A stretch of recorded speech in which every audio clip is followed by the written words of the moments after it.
Nous voici aux confins des Pyrénées, à Ouzous, un petit village de 200 âmes, au cœur de la France sauvage et préservée. C'est ici que vit Amélie Ribette, la doyenne du village. Dans la maison où vécurent autrefois ses parents et grands-parents.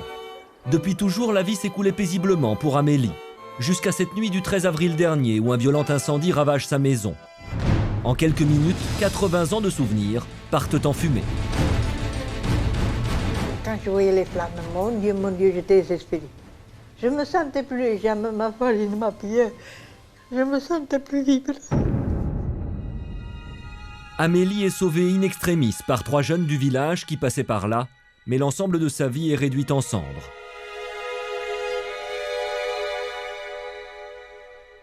Elle a tout perdu. Elle est sortie avec des bottes, la chemise de nuit, elle est sortie de là, comme ça.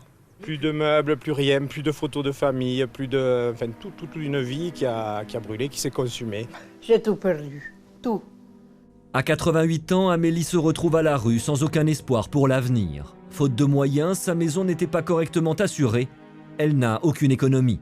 Amélie ne pourra plus jamais revenir dans sa maison, la maison de sa vie. Amélie était très triste parce que pour elle, c'était partir d'Ouzous, c'était une espèce de non-retour. Et ça, c'est très difficile moralement pour elle parce qu'elle se disait c'est fini, c'est la fin. Toute une existence était là et c'est vrai qu'on ne s'est pas vu de la laisser partir en maison de retraite, enfin loin de ce lieu de vie, quoi. Une chaîne de solidarité extraordinaire se met en place. Chacun est très concerné par la détresse d'Amélie et tous travaillent dans un même but, permettre à la vieille dame de rester dans le village de son enfance. La mairie décide alors d'ouvrir une souscription. Très vite, la presse locale et nationale se font l'écho de cette histoire.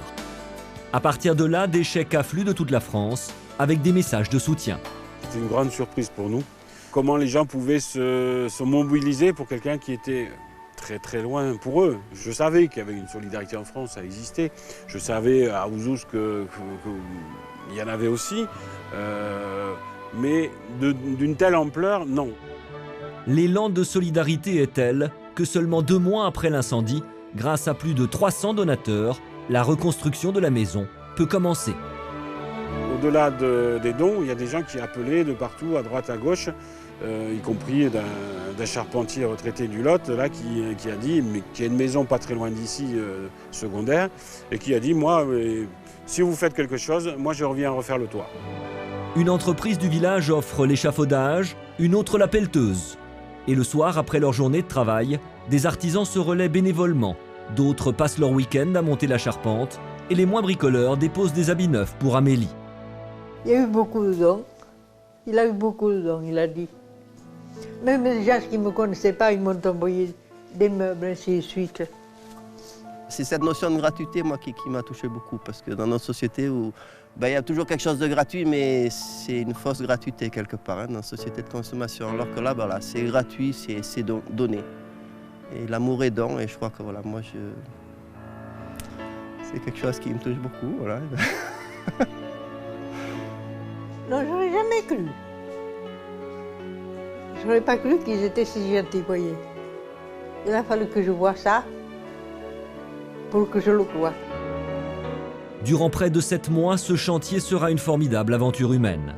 Quelques jours avant Noël, la maison est fin prête. Pour fêter cela, les habitants d'Ouzous donnent une réception pour le retour d'Amélie. Elle a été très, très émue. Elle disait, mais c'est un petit miracle. Comment les gens peuvent reconstruire une maison? Mais ça coûte cher, etc. Puis bon, moi j'étais dans mon petit coin tranquille. Et puis j'étais pas anonyme, mais pas loin d'être une anonyme. Et comment toutes ces personnes s'intéressent à moi d'un seul coup?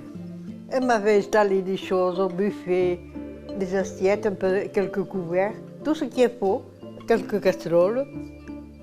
Tout ce qu'il faut pour recommencer la vie, quoi. Là, je pleure de joie. Enfin, je ne sais pas si je pleure de joie ou de peine. Hein. Quand je voyais quelqu'un, j'allais les embrasser, je leur disais merci. Mission accomplie, Amélie a enfin retrouvé son village et sa petite maison, adossée à la colline.